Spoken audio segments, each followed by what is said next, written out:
कधीच नाही चुकणार तुमचे फेवरेट टीव्ही शोज झी5 सोबत, तेही एकदम फ्री। चल केस विंचरून तुझा बॅग भर पळ।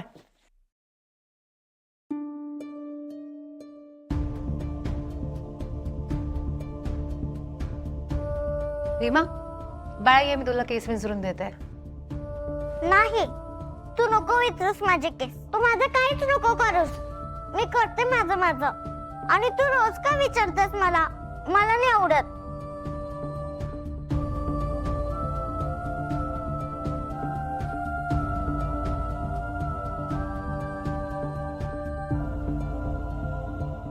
चला रीमा, आज बाबा पण लवकर तयार झालाय, त्यामुळे बाबा तुम्हाला तयारी करायला मदत सुद्धा करणार आहे। रीमाचे केस मी विंचरून देणार, ओके? चला असे बसा।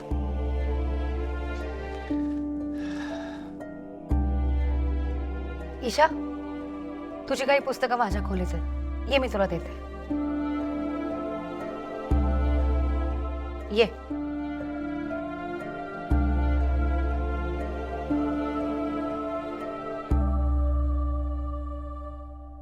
रीमा, मला सांग कशी हेअरस्टाईल करायची तुझी? तुझ्या बाहुलीसारखी करायची की आणखी काही वेगळं करायचंय? तुला माहितीये का रीमा, खर तर माझ्यापेक्षा आईनेच छान केस विंचरून दिले असते तुझे। हे पण तू लहान होतीस ना, तेव्हा सतत आईच्या कडेवर असायचीस। तुला असं वाटायचं की सतत आईने आपल्यासोबत असावं। ती जरा इकडे तिकडे कुठे गेली की लगेच रडायला लागायचीस तू। हो, आणि आई सुद्धा तुला सतत जवळ घेऊन बसायची, तुझे लाड करायची। आणि तुला माहितीये रीमा, तू जेव्हा बोलायला लागलीस तेव्हा पहिला शब्द तू कुठला उच्चारला होतास? काय म्हणाली होतीस? काय? तू बोलायला लागलीस तेव्हा पहिला शब्द उच्चारला होतास आई। मला माहिती, रीमाला तिची आई खूप आवडते, रीमाला आईशिवाय करमतच नाही। पण एक विचारू का तुला? काय? मला सांग, तुला हल्ली आईचा खूप राग येतो का? मला तर असं कळलंय की रीमा आईवर खूप चिडचिड करते, तिच्याशी नीट बोलत नाही, तिला जवळ सुद्धा येऊ देत नाही। मला सांग, आईवर असं कोणी चिडचिड करतं का? आईवर कोणी रागावतं का? तुला माहिती आहे रीमा, आई आपल्याला 9 महिने पोटात वाढवते, आपल्याला जन्म देते, आपल्याला मोठं करते। स्वतःला काही झालं तरी चालेल, पण ती तिच्या मुलांची काळजी घेते। म्हणून तर आपल्याला सारखी आई हवी असते। आई हे दे, आई ते दे। म्हणजे बघ, आपल्याला थोडंसं लागलं, दुखलं तरी आपण लगेच काय म्हणतो? आई, हो ना? रीमा, या जगात आपल्यासाठी सगळ्यात महत्वाची व्यक्ती कोण असेल तर ती आपली आई असते। आईने आपल्याला जन्मच दिला नसता, ती आपल्या सोबत नसती तर आपलं काय झालं असतं? आपण त्या शाळेत जातो ना, अनाथाश्रमात, त्या सगळ्या मुलांचे आई बाबा त्यांच्या सोबत नसतात। त्यांना किती आठवण येत असते ना त्यांच्या आई बाबांची, किती वाईट वाटत असेल त्यांना, किती मिस करत असतात त्या आई बाबांना, हो ना?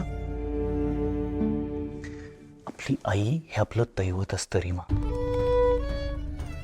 आपली आई आपली पहिली शाळा असते, आपली मैत्रीण असते, आपली बेस्ट फ्रेंड असते आई।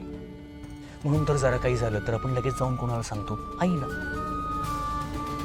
मग आईवर अशी चिडचिड करायची का? रागवायचं का? नाही ना?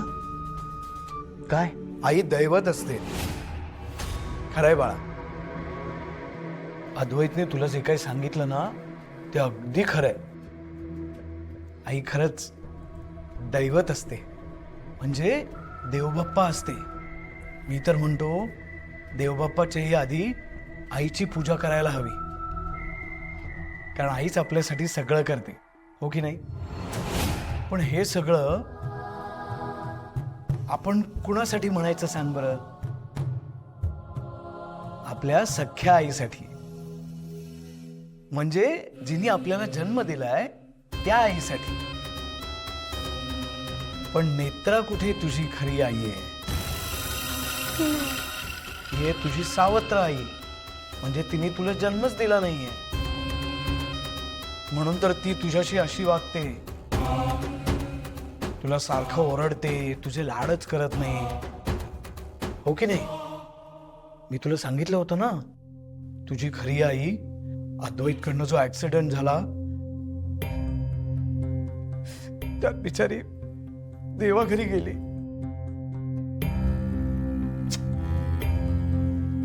आणि म्हणून ही नेत्रा सावत्राई म्हणून इकडे आली. खरंच सावत्रा माणसं असतात ना, ती खरंच खूप वाईट असतात. आता अद्वैतच बघ ना, अद्वैतची खरी आई म्हणजे तुझी ममता आजी, ती पण लवकर गेली बाळा.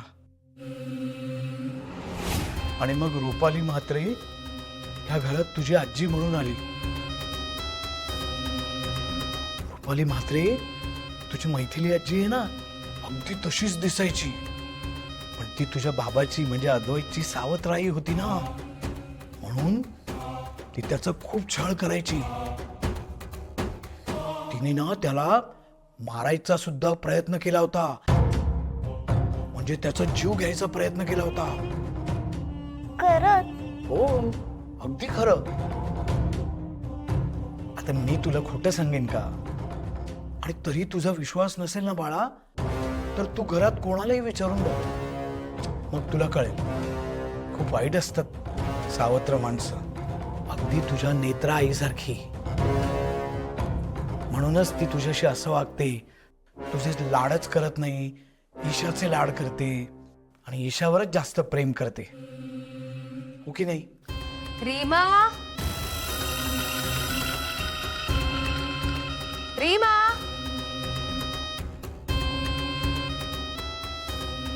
रीमा, रीमा. हा, मी ऑफिसला येतो, मग बोलू ना आपण. ओके. बाळा, तू इथे काय करतेस? हा, शाळेत जायचंय ना? आज आपण शाळेत फर्स्ट पोचायचं. हो ना, मग जा, आत्याजींना बोलव, मी तुम्हाला सोडेन, मग पुढे जाईल. जा पळ. चालेल. ईशाचा डबा घ्या ना.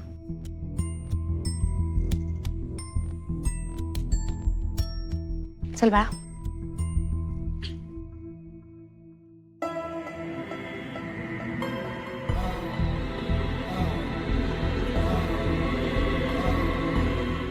काका, हा, मी पुढे होतो. हो हो, मी आलोच. हा.